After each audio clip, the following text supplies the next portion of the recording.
오늘 성령 강림주를 맞아서 하나님께서 저와 여러분에게 주시는 말씀, 신약성경 사도행전 2장 1절부터 4절까지의 말씀입니다. 제가 가진 성경, 신약성경 187페이지에 기록되어 있는 말씀입니다.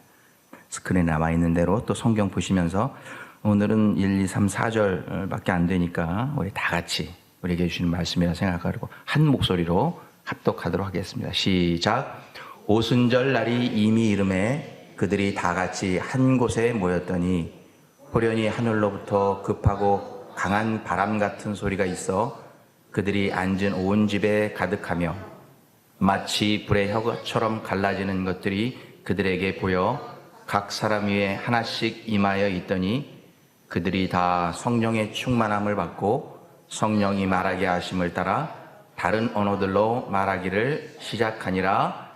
아멘. 이것은 하나님의 말씀입니다. 오늘 성령 강림절 맞아서 준비한 영상 먼저 함께 보시고 그리고 또 말씀 나누겠습니다.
오늘은 이 땅에 성령님이 강림하신 것을 또 기념하고 축하하면서 보내는 성령 강림주일입니다. 성령께서 이 땅에 강림하심으로 이 땅에 처음 교회가 생겨나서 사실은 오늘이 이 땅의 모든 교회들의 생일날이라고 할 수 있습니다. 그래서 오늘 또 축하하면서 보내는 그런 절기입니다.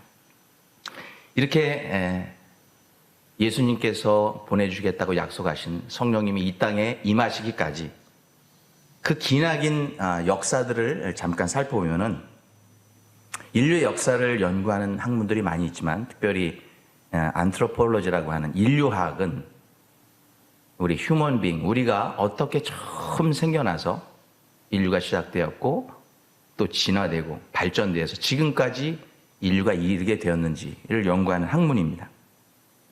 그래서 이 안트로폴로지에서 처음 발견한 유인원이 누구냐면 호모 사피엔스입니다. 호모 사피엔스라고 하는 유인원의 유골이 발견돼서 그것은 이제 탄소 연대 측정법으로 이게 얼마나 오래된 유골이냐, 인류의 기원이다. 그래서 이제 연구를 통해서 분석한 결과 이제 호모 사피엔스라고 하는 우리 인류의 기원은 30만 년 전에 존재했었다. 그래서 인류의 기원을 30만 년 전으로 그렇게 발표를 했습니다. 근데 얼마 있다가 다른 유골이 발견이 되죠. 어떤 유골이 발견됐냐면 호모 에렉투스라고 하는 유인원의 유골이 발견이 됩니다. 그래가지고 이 안트로폴로지에서 또 놀라운 발견이다. 아니, 이 호모 에렉투스는 처음으로 도구하고 불을 사용했던 사람이다. 그래가지고 이제 언제부터냐, 또 탄소 연대법을 기초로 해서 연구해 보니까 180만 년 전에 인류가 처음 기원이 됐다, 시작이 됐다, 그렇게 발표했습니다. 그런데 얼마 있다가 또 하나의 유인원의 그 유골이 발견이 되죠. 오스트랄로피테쿠스라고 하는 유인원인데 아프리카에서 발견이 됩니다. 이렇게 허리를 정식으로 이렇게 우리처럼 피지는 못하는데 그래도 직립보행을 했던 최초의 인류의 시조다. 그래서 또 연구를 해가지고 발표를 했는데 인류의 기원이 700만 년 전이다, 이렇게 발표를 했습니다. 700만 년 전에 인류가 시작됐다, 이렇게 안트로폴로지, 인류학에서는 그렇게 발표했습니다. 그러니까 앞으로 또 얼마나 더 오래된 유골이 발견되느냐에 따라 인류의 기원이 언제가 되는지 또 바뀔 수 있는 거예요. 아직 발견되지 않았기 때문에. 그러니까 사람들이 이제 확실하게 그렇게 구름을 잡는 것 같은 사실을 그냥 믿고 있는 거죠. 그런데 이러한 탄소 연대 측정법을 통해서 연구한 결과 말고 좀 더 확실한 증거, 확실한 문서들을 가지고 인류의 기원을 연구하는 학문이 있는데 그것은 뭐냐면 고고학이라고 합니다. 아키올로지라고 하는 이 고고학에서는, 특별히 성서 고고학에서는 이 성경에 나와 있는 아담이라고 하는 인류의 시조, 이 기원부터 성경에 나와 있는 그 아담이 몇 년을 살고 그 다음에 어떻게 몇 년이 살고 그 쭉 연대기가 나오잖아요. 그 아담으로부터의 후손들의 연대기를 다 계산해 보니까 몇 년이냐면 4,000년입니다. 4,000년. 4,000년 동안 아담부터 인류가 살다가 이제 예수님이 이 땅에 오십니다. 그래가지고 그 고고학에서, 특별히 성서고고학에서 얘기하는 것은 이제 아담이 살던 그 에덴 동산이 어디냐, 그 성경에 나와 있는데, 그래서 이제 티그리스, 유프라테스 강이 발원하는 지역이다. 뭐 지금 이제 바벨론이라 그 지역이라고 얘기하는데, 그곳에서 또 발견된 바벨탑의 흔적들, 그리고 터키에서 발견된 노아의 방주, 그것을 또 측정해가지고 그 흔적들이 남아있잖아요. 이렇게 과학이 성경을 증거하는 그런 시대를 우리가 살아가고 있습니다. 그래서 인류의 기원을 아담부터 예수님까지 4,000년, 예수님부터 지금까지 2026년을 계산해 거의 6,000년 정도가 될 것이다. 그렇게 인류의 기원을 발표했습니다. 이런 인류의 기원이 이런 것이다 하고 주장하는 고대 문서 중에서 전에 1947년도에 그 팔레스타인의 한 어린 목동이 그 염소를 잊어버려가지고 염소를 찾으러 나갔죠. 들판에 나갔다가 염소를 못 찾고 있는데 동굴을 하나 발견했는데 거기다가 또 뭐가 있는지 무서우니까, 뭐 뱀이 들어있는지 뭐 어떤 짐승이 들어있는지 무서우니까 이 동굴에다 돌멩이를 하나 탁 던졌습니다. 그러니까 염소가 들어있으면 맞아서 하고 이렇게 염소 하고 소리를 냈고, 근데 돌을 줬는데 무슨 소리가 나냐면 쨍그랑하고 떨어지는 이 항아리 깨지는 소리가 났어요. 그래서 이상해가지고 그 동굴 안에 들어가 보니까 그 토기 항아리 속에 이 파피루스라고 하는 그 이집트 강변에서 나는 그 갈대로 만든 풀과 양 가죽에 기록된 고대 구약 성경이, 거기 두루마리 성경이 거기에 보관되어 있는 것을 발견합니다. 그래서 그것을 쿰란 동굴에서 발견한 사해 사본이다, 그렇게 발표했습니다. 이 쿰란 동굴 사해 사본에 기록된 히브리 말로 이렇게 기록되어 있는데, 그것을 이제 해석한 결과 이 구약 시대에 아담부터 그 신약 시대 전까지 구약 시대를 4,000년으로 보고 있습니다. 4,000년. 그 기간 동안 성부 하나님께서 어떤 모양이든지 어떤 형체든지 다른 모양으로 나타나셔서 이 세상을 친히 다스리던 시대. 그래서 그 시대를 무슨 시대라고 하냐면 그 성부 시대. 창조주 하나님께서 이 땅을 친히 다스리던, 그래서 모세에게 나타나셨던 그 하나님, 그 성부 하나님이 친히 다스리는 시대를 성부 하나님이라. 그리고 이제 성부 하나님이 다스리는 시대를 지나서 이 땅에 구원 사역을 이루시게 하시고 하나님께서 독생자 예수 그리스도를 이 땅에 보내셔서 성자 예수님, 성자 하나님이 다스리시는 그런, 오늘 이게 잘 안 되네요. 한번 다시 해주시고. 성자 예수님이 이 땅을 다스리는 그런 성자 시대를 이제 우리가 맞이하게 됩니다. 그런데 예수님께서 다시 하나님 보좌 우편으로 승천해서 올라가셨잖아요. 그 다음에 누가 이 땅에 오십니까? 오순절 마가의 다락방에 성령께서 이 땅에 임하십니다. 그래서 성령 시대를 이제 우리가 살아가게 되는 겁니다. 우리 마음 가운데 성령께서 우리 인도하시는 성령 시대를 우리가 살아가고 있는 것입니다. 이것을 통해서 우리는 알 수 있는 것은 뭐냐면, 성령 시대를 살아가고 있는 우리, 이 시대가 성령 시대인데, 예수님이 승천하심부터 성령이 이 땅에 오신 후부터 지금까지 2000여 년 동안 우리는 성령 시대를 살아가고 있는 거예요. 근데 이 성령 시대에 성부 하나님께서도 성령을 통해서 일하시고, 성자 하나님이신 예수님도 성령을 통해서만 일하시고 계신다는 거예요. 성령을 통해서 일하시는 시대. 이걸 성자, 성령, 성부 하나님, 삼위일체 하나님께서 일하시는 성부 시대를, 성령 시대를 우리가 살아가고 있다는 것입니다. 그것을 어떻게 알 수 있느냐? 예수님께서 이제 승천하시면서 제자들에게 말씀하셨잖아요. 뭐라 그러냐면, 야, 너네들이 3년 동안 나와 동거동락하면서 죽은 나사로를 살리는 것도 보고, 병자들을 치료하는 것도 보고, 풍랑을 꾸짖어서 잔잔하게 하는 것을, 여러 기적과 기사와 표적들을 너희가 다 봤지 않느냐? 부활한 나의 모습도 봤는데, 이제 너희가 내가 승천하니까 바로 그 모든 경험한 것을 토대로 해서 땅끝까지 이르러 복음을 전하라 하고 예수님께서 그렇게 말씀하시지 않았어요. 뭐라고 그러셨어요? 너희가 예루살렘을 떠나지 말고 내가 너희에게 약속한 성령을 기다리라 그랬어요. 성령을 받은 후에 너희가 복음을 전하고, 성령을 받은 후에 하나님이 주신 사역을 감당하라는 것입니다. 왜냐? 이 성령 시대에는 성부 하나님도 성령을 통해서 역사하시고, 성자 하나님도 성령을 통해서 역사하시기 때문에 하나님의 모든 백성들이, 하나님의 사역자들이, 예수 그리스도의 제자들도 성령을 받은 후에 비로소 하나님의 사역을 감당할 수 있기 때문에, 너희가 성령 받은 후에 오직 성령이 너희에게 임하시면 너희가 권능을 받고 땅끝을 이루어 복음을 전하라 하신 그 예수님의 말씀을 제자들이 따르게 되는 것입니다. 그러므로 성령이 이끌어 주실 때만 우리는 하나님의 사역을 바로 감당할 수 있는 줄로 믿습니다. 성령이 인도하시는 그 뜻대로 살아갈 때 하나님의 교회는 다른 길로 걸어갈 수 있게 되는 줄로 믿습니다.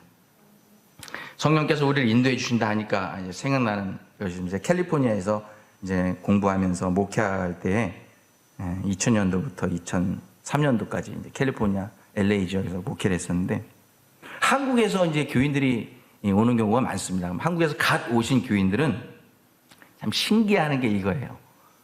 한국에는 이렇게 긴 기차가 없잖아요. 캘리포니아 막 지나다가 딱 열차에 걸리면 15분 막 20분씩, 캘리포니아에 있는 화물 열차는요 더 길어요. 여기보다 더 깁니다.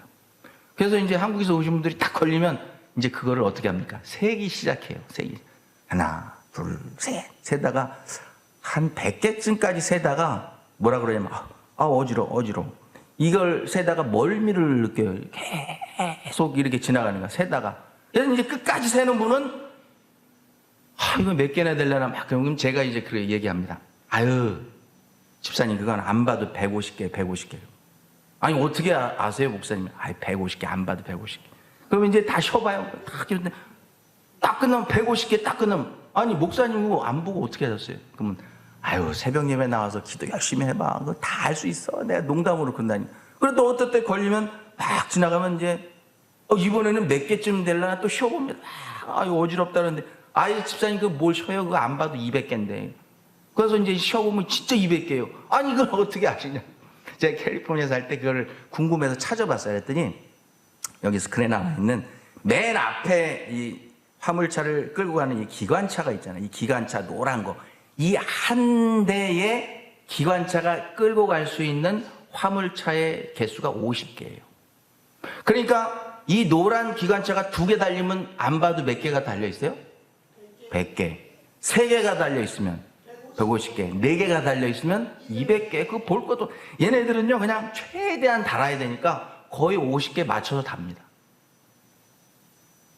제가 이거 보면서 오늘 말씀 준비하면서 그런 생각, 그때도 그런 생각했어요.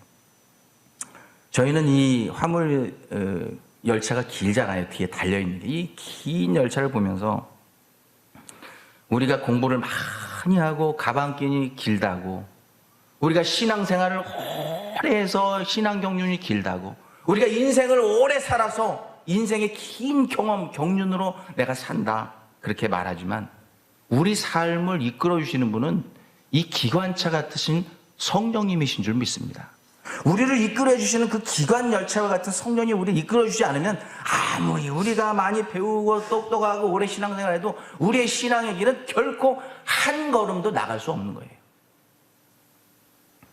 우리는 성령님 없이, 우리를 이끌어 주시는, 인도해 주시는 성령님 없이는 무능한 존재들인 것입니다. 아무 일도 할 수 없는 존재들이라는 것입니다. 왜냐하면 성령님 없이, 성령 받지 않고 예수님의 제자들이 어떻게 살았어요? 예수님과 함께 3년 동안 동고동락 했잖아요. 매일 먹고 자고 같이 복음 전하고 병자를 고치고 기적을 체험하고 부활을 경험했어요. 예수님의 부활을 경험하고 승천하는 예수님까지 봤어요. 그런데 예수님 승천하신 후에 어떻게 됐어요? 다 세상으로 돌아갔어요.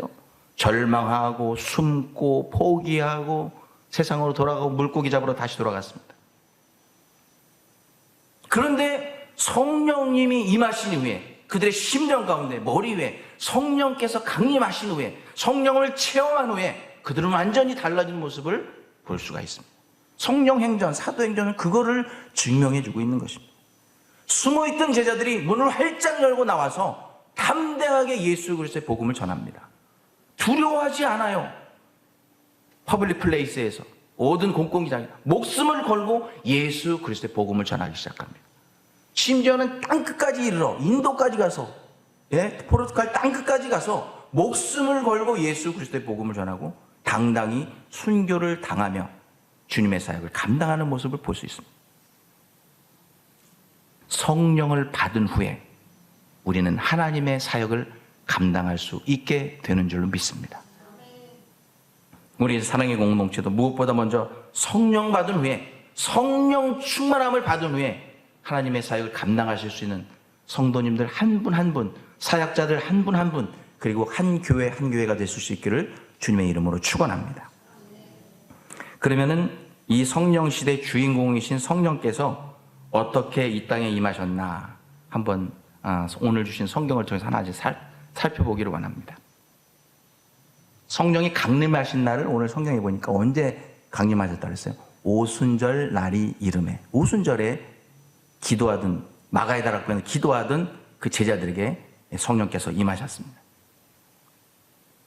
아니 그러면 다른 날도 많은데 왜 오순절날 성령께서 강림하셨을까? 우연히 오순절날 성령이 강림하셨을까? 성경을 연구해보고 읽어보면요, 이 오순절에 성령께서 강림하신 그 사건은요, 하나님의 놀라운 섭리 속에 이루어진 것을 발견할 수 있어요. 왜 그날 성령께서 강림하셨냐?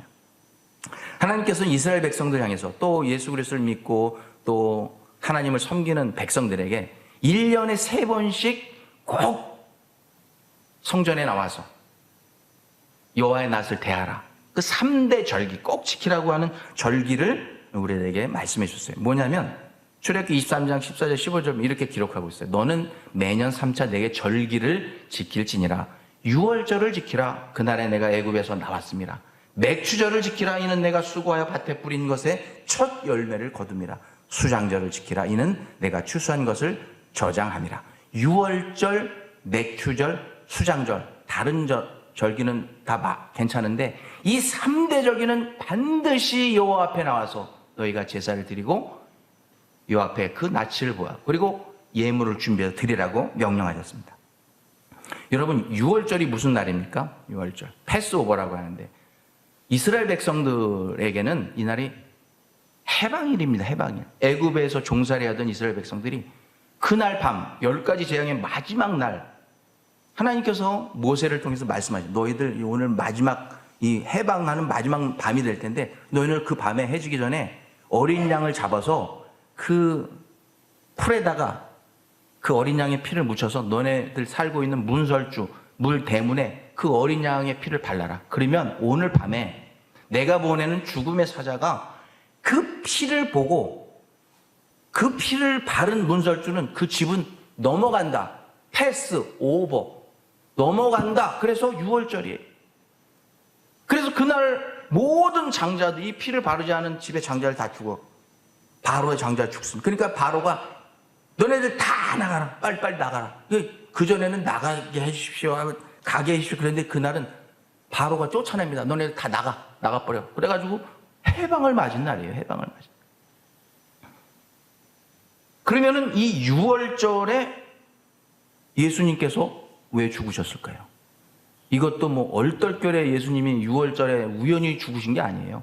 예수님께서는 이 6월절 어린 양이 되셔서 그 십자가에서 피를 흘리심으로 그 피를 믿고 그 예수 그리스도의 이름을 믿고 그 보혈로 구속함을 받은 모든 자들이 패스오버처럼 죽음에서 생명으로 이어지는 날이기 때문에 6월절에 예수님께서 그 십자가에 못 박혀 어린 양이 되셔서 피 흘리심으로 우리를 구원해 주신 것입니다. 이 놀라운 섭리가 6월절 가운데 죽으셨던 예수님의 그 행적을 보면 알 수 있는 거예요. 그러면 또 맥추절을 지키라고 그래. 두 번째 맥추절, 오순절이라고 하는 펜테코스트라고 하는데, 맥추절은 뭐라면 이스라엘 백성들이 광야에서 40년 동안 헤매고 다니다가 드디어 하나님께서 약속하신 젖과 꿀이 흐르는 가나안 땅에 들어가서 처음으로 보리를 심어가지고 금방 자라니까 보리를 추수해가지고 하나님 앞에 전반기 보리 추수 감사주를 드린 거예요. 이게 언제냐? 6월절이 끝나고 50일이 지난 날이 맥추절이에요. 그래서 맥추절을 펜테코스트라고, 이게 그리스 말, 헬라 말인데 펜테코스트가 50이라는 뜻이에요. 50, 그리스 말로. 50번째 6월절이 끝나고 50번째 되는 날 맥추 감사 예배를 드려라. 이 오순절날. 이 오순절에 성령께서 임하셨다는 거예요. 그 우연히 임하게 됐느냐? 이날의 의미가 뭐냐면요, 이스라엘 백성들이 광야에서 40년 동안 아침마다 이슬같이 내리는 무엇을 먹고 살았어요? 만나를 먹고 살았어요. 그 광야에서 먹을 게 뭐 있어요? 하나님께서 이슬과 같이 내리는, 그래가지고 알갱이가 하얀데 동그란데 그걸 걷어다가 빵을 그 처음 보는 거니까 만나라는 뜻이 뭐예요? What is this? 이것이 무엇이냐? 만나 뜻이 그거예요. 이게 처음 보는 건데 이게 무엇이냐는 뜻이 만나예요. 그 만나를 40년 동안 광야에서 먹었어요. 그러다가 가나안 땅에 들어와서 처음 수확을 해서 이제 먹을 걱정, 또 방황할 걱정을 더 이상 안 해도 되는 날이 맥추절이에요. 그럼 왜 이날 성령께서 임하셨느냐? 주님을 잃고 주님이 승천하신 후에 방황하던 제자들, 우리는 오늘도 어디서 숨어서 살아야 되나? 어떻게 앞날을 살아야 되나? 방황하고 갈 길을 잃고 헤매이는 제자들에게 더 이상 걱정하지 않도록 그들을 인도해 주시는 하나님, 그들의 발걸음을 인도해 주시는 하나님을 오순절에, 맥추절에 예수님께서 약속하신 성령님을 그날 보내주셨던 것입니다. 약속하신 성령님. 더 이상 너희가 먹을 걱정 안 했던 그 오순절처럼 너희가 이 앞으로 어디를 가야 되는지 무엇을 해야 되는지 걱정하지 않는 모든 근심 걱정에서 또 해방시켜 주신 날이 바로 오순절날, 그날에 성령께서 임하셨던 것입니다. 성령이 임하셔서 제자들의 길을 인도해 주시고 오늘도 우리의 나아갈 바를 인도해 주시기 때문에 오순절에 성령께서 임하게 되신 것입니다. 그러면은 마지막으로 지키라 했던 초막절이라는 것이 있습니다. 영어로도 마찬가지고 히브리 말입니다. 수컷이라고 하는데 뭐냐면 초막절입니다. 이날은 뭐냐면 이스라엘 백성들이 이제 보리를 수확하고 추수 예배를 드린 다음에 그 다음에 일정 기간이 지난 다음에 추수 감사 예배를 드리는 거예요. 가을에 그들이 심었던 밀 이런 것들 또 거두고, 그리고 또 과일, 야채 이 모든 것들을 걷어서 가을에 풍성한 추수감사, 하반기 추수감사절이 초막절이에요. 그래서 오늘 성경에 보면 수장절이에요. 그것을 다 거두어서 장막에 추수한 것을 모아둔다. 그래서 수장절이라고 하는 그런 초막절인데, 하나님께서 이 날을 왜 지키라고 했냐면 이스라엘 백성들이 더 이상 이 먹고 사는 문제 걱정하지 않아도 될 뿐만이 아니라 너희들이 광야에서 살 때 너희들을 어떻게 먹였는지 기억하라는 거예요. 너희가 광야에서 어떻게 살았는지, 이 초막을 짓고 살 때 너희들을 어떻게 먹이고 입히셨는지 그것을 기억하라는 거예요. 초막 속 40년 동안 사는 동안 낮에는 구름기둥, 밤에는 불기둥으로 만나와 메추라기를 먹으시고 반석에서 물이 나게 하셨던 그 하나님을 기억하면서 너희들이 초막을 짓고 살았던 그 모습을 기억하면서 하나님께 나와 예배하라는 것입니다.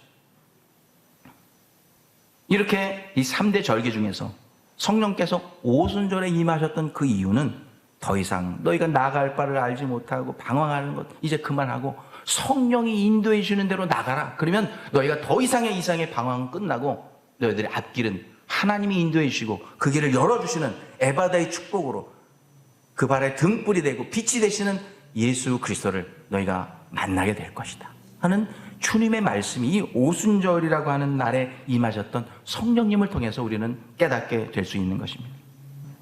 그 오순절에 임했던 성령이 그러면 어떤 모습으로 임했다고 오늘 성경에 나옵니까? 1절에 보니까 오순절 날이 이미 이름에 그들이 다 같이 한 곳에 모였더니 있습니다. 성령이 언제 임하셨어요? 그들이 다 같이 한 곳에 모였을 때 성령이 강림하셨다는 것입니다.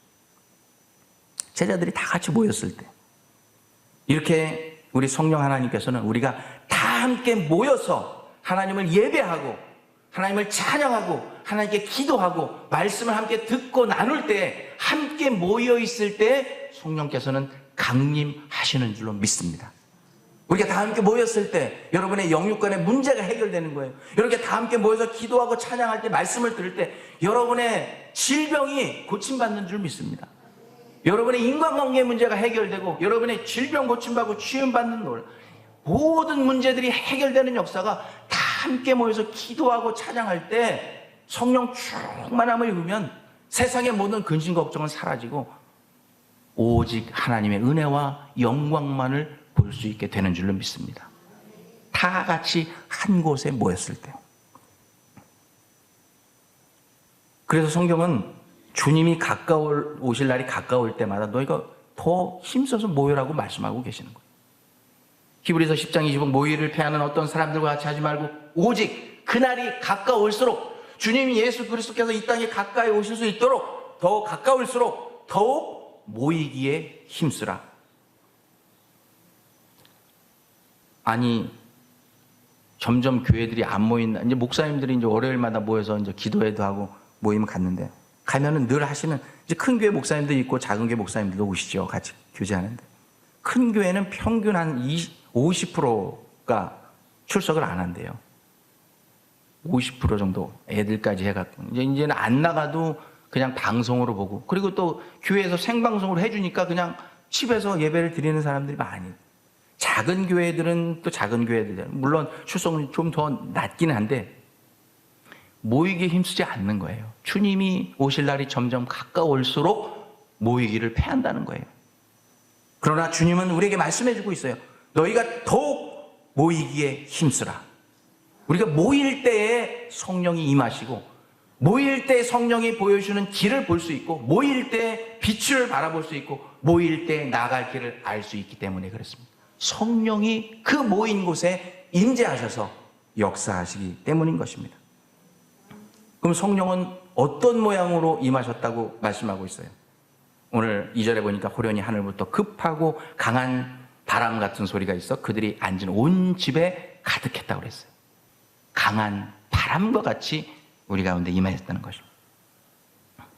성경에 보면은 하나님께서 우리에게 임하실 때 어떤 모습으로 임했는지 여러 가지 그 자연현상을 통해서 보여주고 계신데, 바람으로 임하셨을 때가 성경에 굉장히 많이 나옵니다. 대표적인 모습을 몇 가지 살펴보면,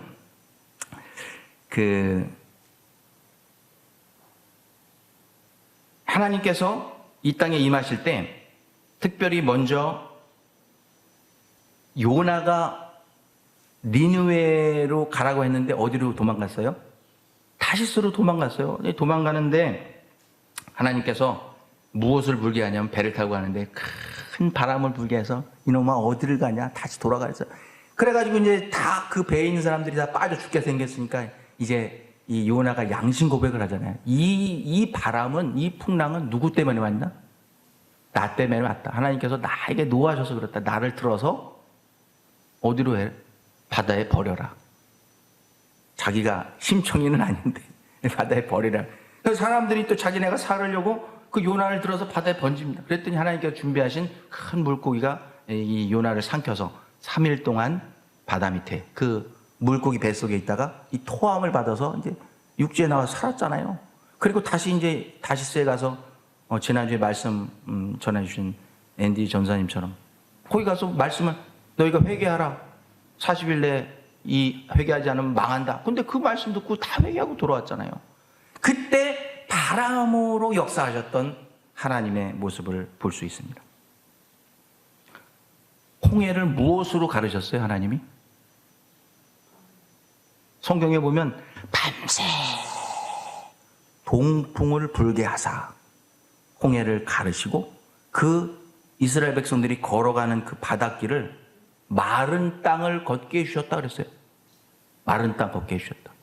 얼마 전에 김선유 집사님 집 지하실에 물이 들어왔다고 가보니까 막 물 들어와갖고 다 막 카펫이 젖고 그래서 어떻게 해야 되는지 이렇게 말씀 읽고 하는데 물 들어오면 그것을 한 일주일은 말려야 돼요. 선풍기로.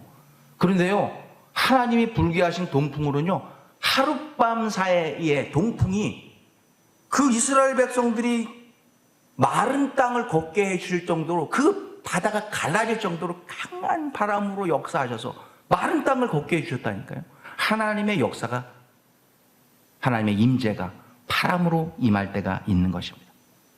엘리야가 무엇을 타고 하늘에 올라가는 많은 사람들이 불마차를 타고 불말을 타고 하늘로 승천했습니다. 여러분 성경은 가만히 자세히 읽어보세요. 불말하고 불마차는 있는데 그거를 뭐가 올렸어요? 회리 바람으로 불말과 그 마차를 승천하게 회리 바람을 일으키셔서 바람으로 역사하시고 바람 가운데 임재하시는 하나님을 우리는 발견할 수 있습니다. 바로 성령이 바람과 같이 임하셨다는 건 하나님께서 그 가운데 임재하시고 하나님께서 함께 하시고 역사하신다는 것을 우리에게 말씀해 주시는 거예요. 강한 바람, 신속한 바람. 이거 뭘 뜻? 하나님은 약속하신 성령을 이 땅에 보내실 때 그날 밤에 막 성령이 천천히 눈 내리는 것처럼 내려오지 않았다고 그랬어요.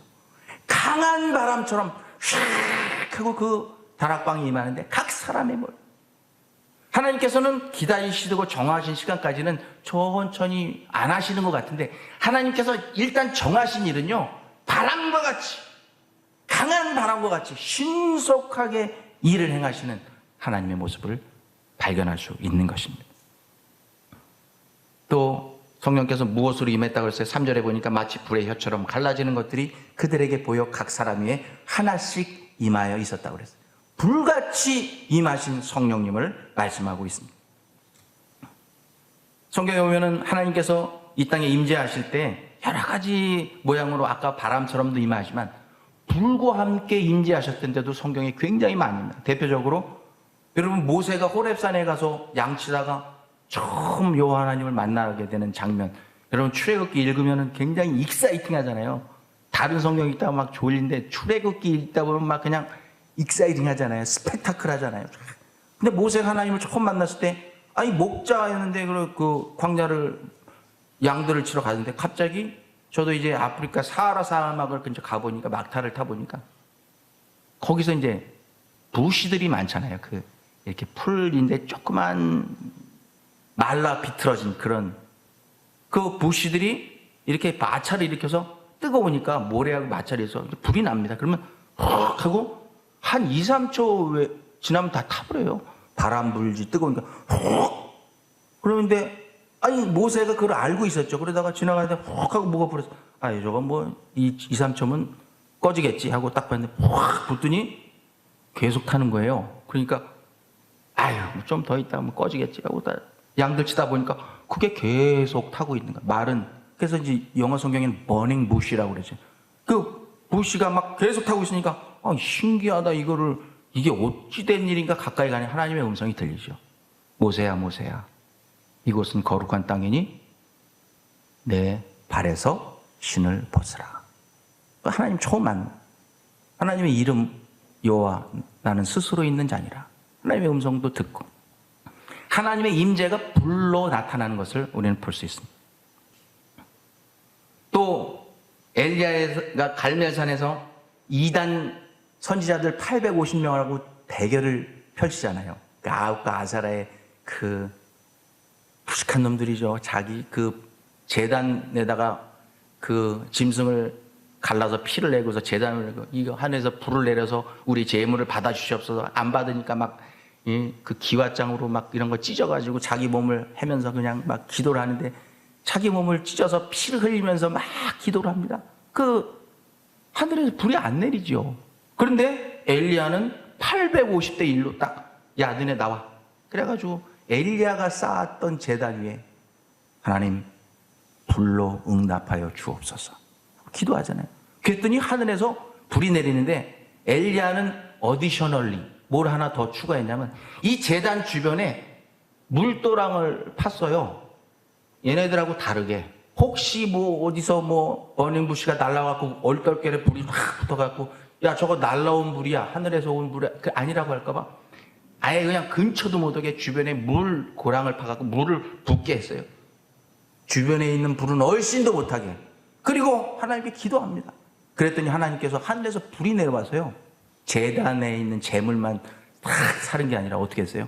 그 물도랑에 있던 물까지 다 태워가지고 한 방울 남김없이 그 불로 태워서 물과 재물을 받으시는 하나님의 모습을 볼 수 있는 것입니다. 불로 임재하시는 하나님을 성경에서 발견할 수 있는 것입니다. 광야를 지나던 이스라엘 백성들, 밤에 춥고 떨리고 갈 길 몰라 방황할 때 하나님께서는 불기둥으로 그들을 인도해 주셨습니다. 여러분, 성경을 보면 그 낮에는 구름 기둥으로 시원하게 해서 이스라엘 백성들 뜨겁지 않게 하고, 밤에는 불기둥으로 인도해 주셨잖아요. 불과 함께 임재하시고 역사하셨던 하나님을 볼 수 있습니다. 그러면은 왜 성령이 불같이 임하셨을까? 왜 불같이 임하셨을까? 기독교 신앙의 4단계를 보면 이렇게 나와 있습니다. 처음에는 이제 회개를 하게 되죠. 나의 죄. 전에는, 예수 믿기 전에는 자기가 죄인지 아는 사람 아무도 없어요. 잘난 척하고 의인인 줄 알아요. 근데 예수님을 믿고 이제 처음 접근하면 나는 죄인이야 하고, 처음 예수님을 만난 사람들이 동일한 경험은 뭐냐면, 그렇게 눈물을 흘리고 회개하고 나는 죄인입니다. 벌레만도 못한 죄인입니다. 그렇게 기도하고 회개하는 모습이 첫 번째 단계예요. 두 번째는 마음으로 믿어 입으로 시인하는, 주는 그리스도이시요 살아계신 하나님의 아들이심을 내가 믿습니다. 그 영접을 합니다. 그리고 세 번째 단계가 성화, sanctification. 성령께서 우리를 거룩하게, 날마다 거룩하게 만들어서 성령의 열매를 맺게 해주신다는 거예요. 이 과정 가운데는 연단이라는 것을 받게 돼요. 연단을 통해서 성화, 거룩하게. 그래서 마지막에는 천국에 입성하는 이 단계를 말씀하고 있는데, 성령께서 이 성화의 단계뿐만이 아니라 모든 단계 가운데 관여하신다는 것입니다. 근데 이 불이 무슨 뜻을 가지고 있냐면, 무슨 역할을 합니까? 불은요, 모든 불순물을 싹 태우는 역할을 해요. 왜 마가의 다락방에 있는 제자들에게 불로 임하셨을까? 물로 임하지 않으시고 왜 불로 임하셨을까? 말씀을 연구하다 보니까 하나님 대단하신 분이에요. 우리 영육간에 더럽고 죄악되고 허물됐던 것, 부족했던 것, 그것을 성령의 불로 확 다 태워버리는 거예요. 다 죄를 태우고 허물들을 태운 후에 거룩한, 그래서 연단 받은 후에, 회개함 받은 후에, 불태움을 받은 후에 정금같이 나오게 하시려고 불로 임재하셔서 예수님의 제자들에게 불로 임하셨던 것입니다. 우리도 신앙생활하면서 주님을 경험하고 성령을 경험할 때 우리는 불로 경험하는 경우가 많이 있습니다. 왜냐?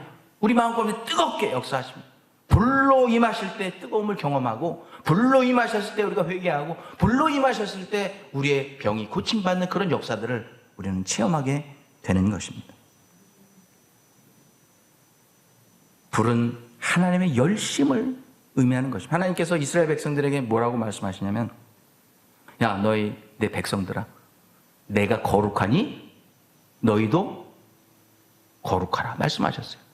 내가 너희를 위한 열심이 있으니 너희도 열심을 내라, 그렇게 말씀하고 있어요. 그래서 요한계시록 3장 15절을 보면 라오디게아 교회를 향해서 예수님이 책망하시는 그런 말씀이 나옵니다. 무슨 말씀이 나오냐면, 다음 좀 넘겨주십니다. 내가 내 행위를 오느니 내가 차지도 덥지도 뜨겁지도 아니하도다. 내가 차든지 뜨겁든지 하기를 원하노라. 내가 뜨겁지도 아니하고 차지도 아니하니 내 입에서 너를 토하여 버리리라. 이것은 교회들을 향해서 예수님께서 주시는 굉장히 큰 경고의 말씀입니다. 이 땅에 있는 모든 교회들이, 이 땅에 있는 모든 성도들이 하나님 나라에 입성하는 것이 아니라는 거예요.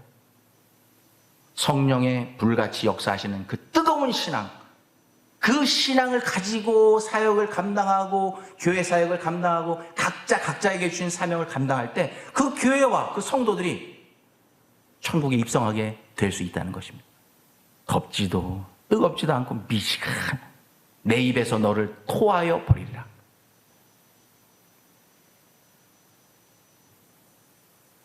성령께서 불같이 뜨겁게 임하셨다고 하니까 제가 경험했던 간증을 한 가지 여러분과 나누고 말씀을 맺길 원합니다.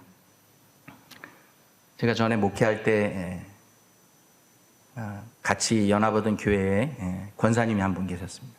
간암에 걸리셔서 스웨디시 병원에 입원하고 계실 때 저기 집사람하고 병원 신방을 간 적이 있습니다. 병원 신방 갔는데 가가지고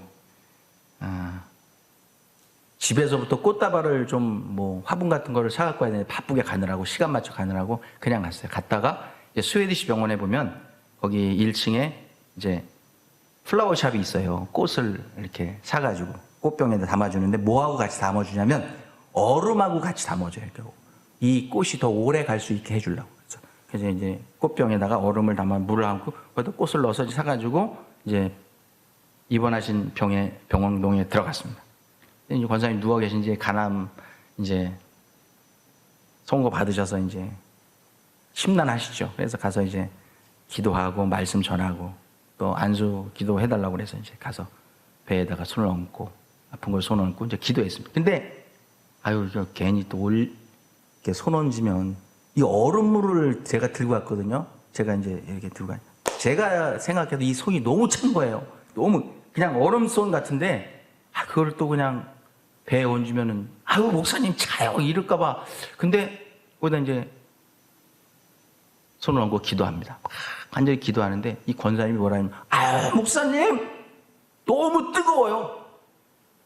아니 얼음물을 금방 만진 손을 얹고 여기 배에 놓고 기도하는데 목사님 너무 뜨거워요. 그리고 얼마 있다가 그 권사님 퇴원하셨어요.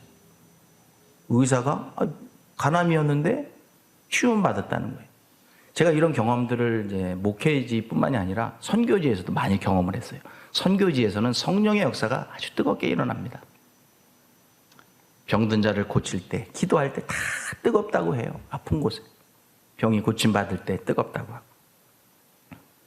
그리고 또 한 권사님, 여기 알링턴 하이츠는 한국 식당 바로 옆에, 거기 주얼로스코 바로 옆에 있는 아파트에 사시는데, 그분은 이제 피부암에 걸리셨었는데, 그분 저희 교회 개척 초창기 멤버신데, 그렇게 그냥 피부암 때문에 고생하시고 그랬는데, 열심히 그냥 그분은 그렇게 교회 그 음식으로 열심히 봉사를 많이 하세요. 그냥 이마는 막 달아에다 막 잡채 이런 것들. 80이 넘으신 분이 막 그렇게 막 해가 여기서 이제 기도해드렸는데, 피부암이 나으신 거예요. 그때도 이 권사님 하신 말이 뜨겁다는 거예요. 뜨겁다. 인도에 선교 갔을 때도 안진병이 일어나고 장님이 눈을 뜨고 중풍병자가 일어나고 여러 가지 병들이 일어날 때 그 안수기도 할 때 성령께서 역사하시는데 뜨겁게 역사하신다는 거예요. 뜨겁게 역사하실 때, 성령이 역사하실 때 고침받는 이 치유의 은사들이 나타난다는 이런 경험들을 제가 선교지에서 또 목회자 하는데, 이 미국에서 이제 또 목회하면서 경험하는 것은 참 안타까운 게 뭐냐면요, 그때 그 뜨거운 기적을 체험하고 뜨거운 신앙을, 믿음을 체험했던 사람들이 그때뿐이라는 거예요. 그때뿐.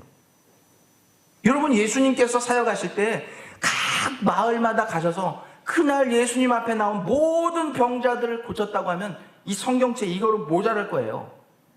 근데 예수님께서는 꼭 필요한 사람들에게만 고침 받게 해주시고 다른 데로 빨리 가자.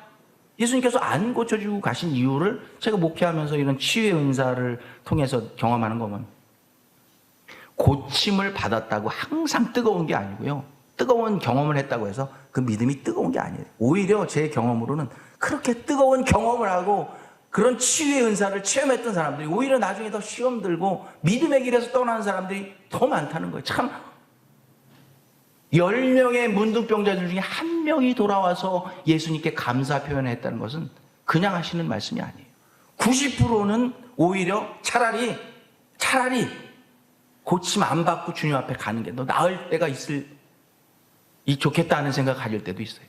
믿음에서 떠나고 시험 들고. 예수님께서 왜 다 안 고쳐주시고 다른 마을로 가셨는지 제가 목회하고 치유의 은사들을 경험하면서 그런 경험들 합니다. 뜨거운 성령의 역사들이 뜨거운 가운데 나타난다고, 불같이. 말씀을 맺기를 원합니다. 여러분, 처음 주님을 만났을 때 여러분의 마음에 뜨거워지는 것을 느끼지 못하셨습니까? 여러분이 병고침을 받을 때, 여러분이 시험과 환난 가운데 있을 때 여러분 뜨겁게 역사하시는 그 성령의 위로하심과 고쳐주심과 만져주심을 경험하지 않으셨어요? 그런데 지금 여러분의 신앙은 어떻습니까? 정말 그때 그 뜨거움으로 주님을 섬기고 계십니까? 그 뜨거움으로 교회를 섬기고 계십니까? 맡겨진 사역을 감당하고 계십니까? 오늘 성령 강림주를 맞아서 다시 한번 여러분 심령 위에 뜨겁게 불처럼 바람처럼 임하셨던 그 성령이 오늘 여러분 가운데 임하시기를 주님의 이름으로 축원합니다. 그래서 여러분의 힘으로 감당하는 게 아니라, 여러분의 경험으로 감당하는 게 아니라, 여러분의 능력으로 감당하는 게 아니라 성령의 능력으로 불같이 바람같이 임하셨던 그 성령님을 따라서 여러분에게 맡겨진 사역을 넉넉하게 감당하실 수 있는 여러분 모두가 되시기를 주님의 이름으로 축원합니다.